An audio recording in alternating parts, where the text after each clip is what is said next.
What's going on, guys? This is Rob, and welcome back to Geek Culture Explained. And are y'all digging the Captain America shirt? What do you think about the Captain America shirt? It's pretty awesome, isn't it? We're going to be talking about whether or not the MCU Phase 4 is really that bad. So buckle up, chaps. This is going to be an opinion piece. So one of the things that people are saying about Phase 4 in the MCU is that it feels scatterbrained, that it's sort of all over the place and doesn't really seem to have an identity. On the film side, I would say that's not the case. On the TV side, I would say that seems to be the case. Now, the film side we'll talk about here in a second, but with the TV side, it seems to lack what the film side had. And here's what I mean by that. When it came to the movies, the first 10 years, those had a direction, they had a goal, and we knew what that goal was basically after the first Avengers film.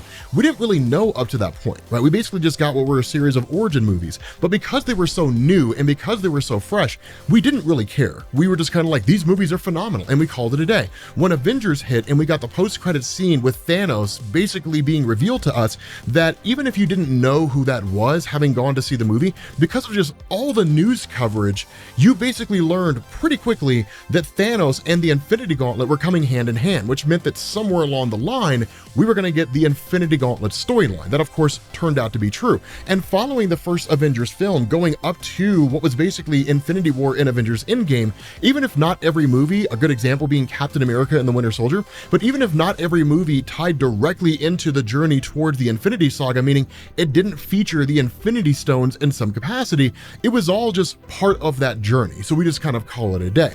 When it comes to the TV side, we don't really have that. We don't know what the end goal is when it comes to the TV shows. They're just projects that Marvel's sending out there. Now, I say that because Marvel hasn't really given us a definitive goal. Marvel hasn't said, here's the purpose of the TV shows, here's the purpose of the films, done and done. Because I think even to a degree, Marvel is figuring that out. Now, I personally look at the TV shows from the perspective that they're more just Marvel being experimental, Marvel just trying things that they find to be intriguing, just to sort of give something a little more significance here.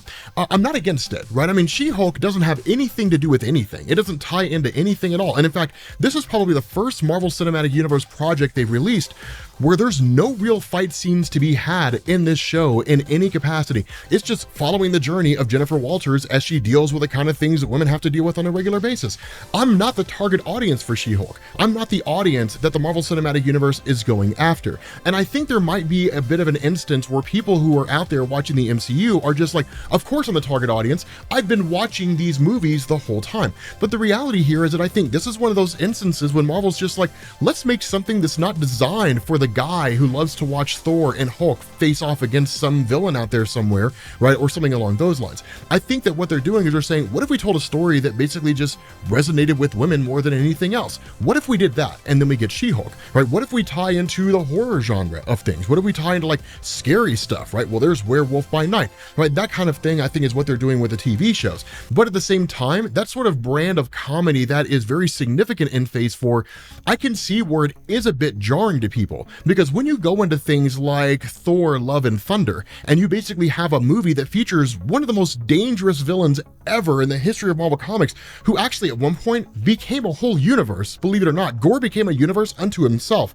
It was kind of nuts. But when you take a villain that's significant and then you put him in a film where it basically just feels more like a comedy than anything else, that can be jarring, especially coming off the heels of Infinity War and Avengers Endgame where things were so dark. There wasn't really any easing into this, right? It was literally us going down this path, and then we get to Infinity War and Avengers Endgame, then it was a hard right, and that was basically it. And it takes people off guard. It sort of just shocks them a little bit. And the reality here is that when it comes to human beings, right, wrong, or otherwise, we can't just change all of a sudden, right? We have to sort of be eased into change. It's the nature of human beings. The Marvel Cinematic Universe kind of seems to be ignoring that and saying, well, if you don't like it, that's your problem, right? We got Disney money, son. Holla, right? We ain't worried about that.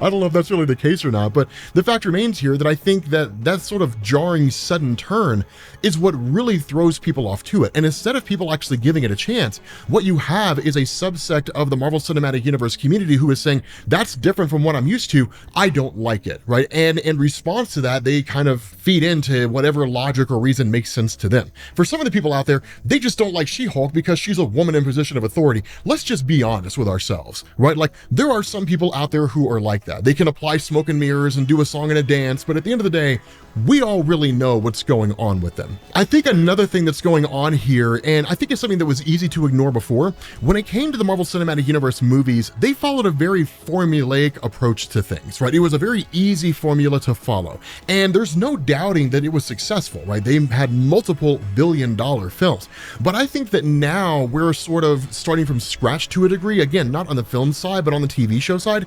People are starting to see that formula. People are starting to see how copy pasta the Marvel Cinematic Universe is from one project to the next. Do I think it's going to stay that way? No. I think they stuck with that recipe for the first 10 years because they knew it would work and they knew that it would pay off when it came to Infinity War and Avengers Endgame. I think that the sort of difference in terms of characters that they're introducing here and the way they're introducing these characters, especially on the TV side, is designed to counteract the formulaic method for creating products. But when you look at the design, the overall look of She-Hulk in relation to like how the character is designed, I'm not gonna lie, basically take all of the exposition aspects of the Marvel Cinematic Universe films that made you bored, put it in a TV show, and that's She-Hulk, right? There's like no fighting here. Nothing happens over the course of this show. But again, I'm not the target audience, so having talked to Mariah, for example, it resonates with her more than it does with me because that's the kind of stuff women have to put up with on a regular basis. I will say, probably the most unrealistic thing about She-Hulk up to this point is the fact that she would like create a dating profile, even as just a chick, and not have like 1,000 hits in the first day, right? That's the most unrealistic and ridiculous thing. I think what was going on there is that if what we did is we took away the 1,000 responses on a dating app and we only focus on her getting the responses from people that she actually liked, that was the manifestation in that show, right? That's basically what that was, right? It was kind of like, here are the hits that I actually liked, which were like the 5,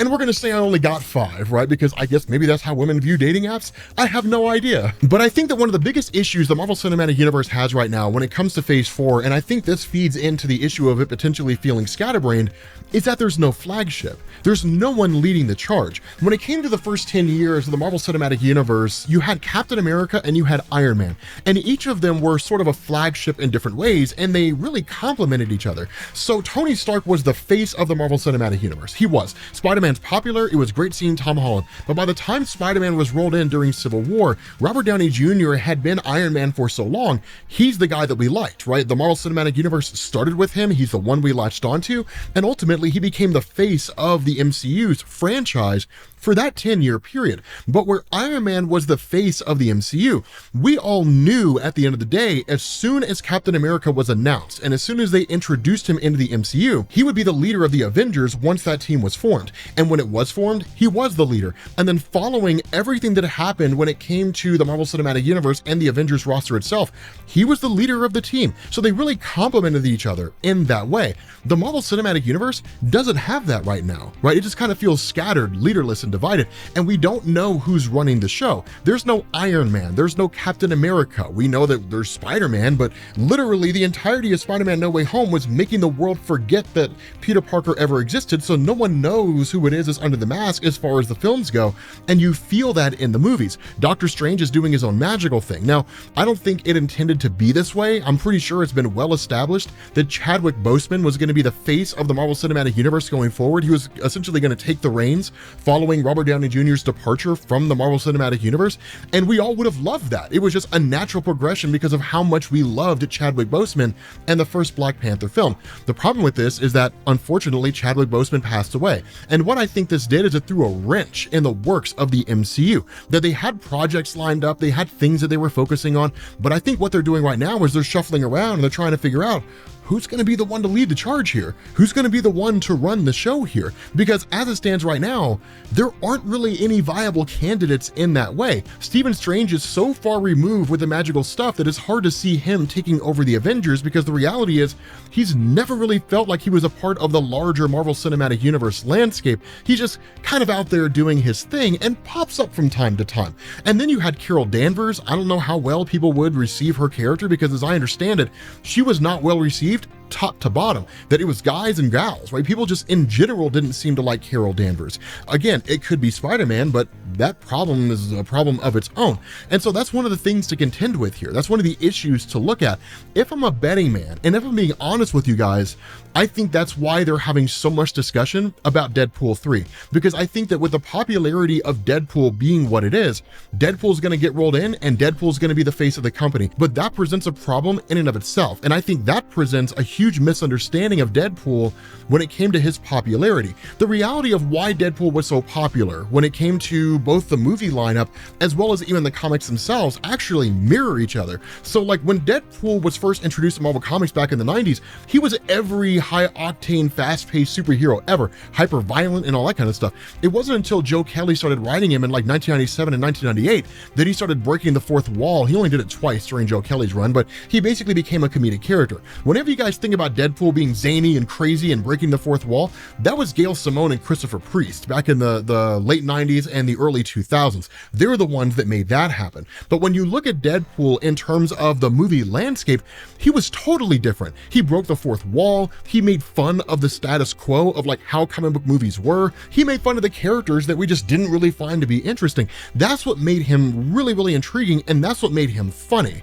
And so if you take that element and then you suddenly give it to everybody, it stops being unique. And everything that made Deadpool interesting totally falls flat. Now again, this is just me speculating. This is just me throwing it out there. I could be entirely wrong. I have no clue what the plans are when it comes to the Marvel Cinematic Universe. As much as I would love to be one of the guys on the inside helping them build the X-Men, Kevin Feige, if you see this video, for the love of God, just let me help you guys build the X-Men. I'll do it for free, man. I will do it for free. Just have a credit at the end of the movie that just says, Rob, Comics Explained, Jefferson. That's all I want at the end of the X-Men film. It's the only thing that I want, right? Just that, right? I will sign a contract saying that I'll do it for free, man. I don't care. I just want to be able to say that I contributed to building the X-Men and the Marvel Cinematic Universe. I don't care about the financial side. But nonetheless, as much as I wish I was a guy on the inside, I'm not. And so I'm not purviewed to the kind of information that they have and what it is that they're working on. But what I want to know is this. I want to know your all's thoughts on the Marvel Cinematic Universe Phase 4. Do you love it? Do you hate it? How do you feel about She-Hulk? How do you feel about all that stuff, right? Is it one of those things where you're like, I'm just not really feeling it. I just want to get back to the days when we had Infinity War and Avengers Endgame. Are you one of those people where nostalgia's just kind of taken hold and you're having a difficult time moving past? Are you one of those folks where you're just kind of like, I'm just not feeling it? Let me know what you all think down in the comments section, but thank you all for watching, and I will catch you all later. Peace.